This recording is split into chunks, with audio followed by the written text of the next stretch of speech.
पिता पुत्र पवित्र आत्मा के नाम से आमीन। ज्वालामुखी फूट चुका है, सुनामी बहुत तेज आ रही है। प्रभु यीशु मसीह का प्रेम, प्रभु यीशु मसीह का बलिदान, प्रभु यीशु मसीह का बलिदान आज पूरी दुनिया में है। दुनिया भर में प्रभु यीशु मसीह के नाम से जानने की कोशिश कर रहा है। सत्य प्रभु एक ईश्वर लॉर्ड जीसस क्राइस्ट, आमेन। यह प्रभु की वाणी है। ईश्वर को धन्यवाद करते हैं। प्रभु ने ये इब्राहिम से कहा, इब्राहिम गिन आकाश में कितने तारे हैं, अगर तू गिन सकता है तो आज से ये दुनिया तेरे नाम से कहलाई जाएगी। उत्पत्ति की 15वीं किताब उसका 5वें अध्याय में लिखा हुआ है। आप पूरा चैप्टर पढ़ सकते हैं। यह प्रभु की वाणी है। ईश्वर को धन्यवाद करते हैं। प्रभु ने हमें ये प्यार दिया है, इस तरीके से हमें अपनी जिंदगी में रहने का, ये लव, ये प्यार प्रभु ने हमें खुशी दी है। लेकिन हम लोग इस धर्म में फंस के, अपने उलझनों में फंस के दुनिया ऐसे भूल जाती है इसे करना, क्योंकि हम पापों में फंसे हुए हैं। हम पापों से बाहर नहीं निकल पाते, इसलिए हमारी जो उलझनें हैं वो और बढ़ती जाती हैं। यह प्रभु की वाणी है। ईश्वर को धन्यवाद करते हैं। आमेन।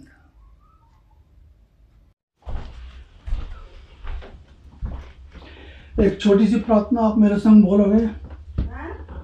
पिता पुत्र पवित्र आत्मा के नाम पर आमीन। आए हमारे बाप जो तू आसमान पर है, तुम्हारा नाम पाक माना जाए, तुम्हारा राज्य आवे, तुम्हारी इच्छा जैसे स्वर्ग में है वैसे पृथ्वी पर भी पूरी हो। हमारा प्रतिदिन का आहार हमें दो, और हमारे अपराधियों को क्षमा कर जैसे हम भी अपने अपराधियों को क्षमा करते हो, और हमें जैसे बुराई से बचा, पर ना मर गया। कृपा पूर्ण प्रभु तुम्हारे साथ है। धन्य है तू स्त्रियों में, धन्य तुम्हारे गर्भ का फल यीशु। हे सन्मरिया परमेश्वर की माँ, प्रार्थना कर हम पापियों के लिए अब से हमारे मरने तक। आमीन। पिता पुत्र पवित्र आत्मा की महिमा हो जैसे आदि में थी, अब और अंतकाल तक बनी रहे। आमीन। ये जो रोजरी है, इसी प्रेयर को बोलते हैं। इसी प्रेयर को बार बार रिपीट करी जाती है, और तभी ये रोजरी का मतलब आया। ये रोजरी बहुत पावरफुल है। देखो, संसार में गॉड ने कहा है, मैं माता मरियम से प्रभु यीशु मसीह को जन्म देते हैं, तो इसका मतलब गॉड ने माता मरियम से हेल्प ली है। अगर गॉड ने हम लोगों को बनाया है, एडम और ईव को बनाया है, तो गॉड सीधा जीसस क्राइस्ट को भी धरती पे भेज सकते थे।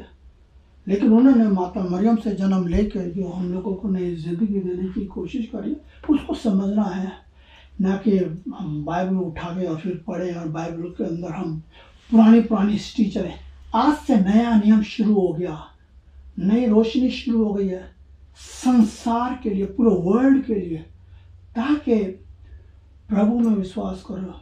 क्योंकि प्रभु ने ये कहा, नया नियम, नई रोशनी, अल्फा और ओमेगा।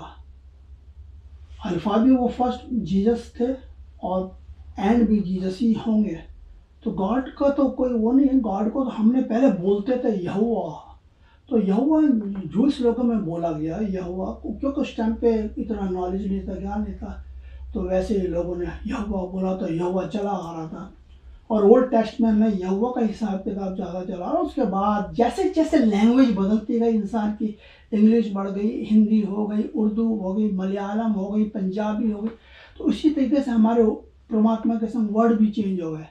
लेकिन प्रभु यीशु मसीह एक ही हैं। शुरू भी वही थे और आखिर भी वही रहेंगे। ये 66 बुक्स, 66 बुक्स के अंदर हमें बताया गया। ओल्ड टेस्टमेंट जो है आज डिवाइड हो जाता है, और जीसस की आगे से शुरू हो जाती है, क्योंकि जीसस ने ही अपने ऊपर सारा फोकस दिलवाया लोगों को, और कोई नहीं कर सकता। गॉड ने इब्राहिम को किया है, गॉड ने एडम को किया, गॉड ने नोवा और उनको किया है, ठीक है, पर जीसस ने सैक्रिफाइस करके ये 40 डेज के अंदर हमें जो दिखाया है, और उन्होंने अपने आप को क्रूस के हवाले कर दिया हम पापियों के लिए। उन्होंने अपनी जान दे दी। क्यों? वो तो 33 ईयर्स के क्यों दे दी उन्होंने?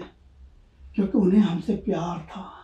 हम उनके प्यार को समझते नहीं हैं, जानते नहीं हैं, क्योंकि हमारे अंदर बहुत उलझनों में, परेशानियों में भरे पड़े हैं, तो इन चीज़ों का ध्यान नहीं होता। गॉड को किसने देखा है? जीसस को देखा है। हाँ, जीसस को देखा है, गॉड को नहीं देखा। Okay, in the name of the father, of the son and the holy spirit, amen. मुझे बच्चों को स्कूल लेने जाना है, इसलिए मैं ज़रा जल्दी में हूँ। Thank you.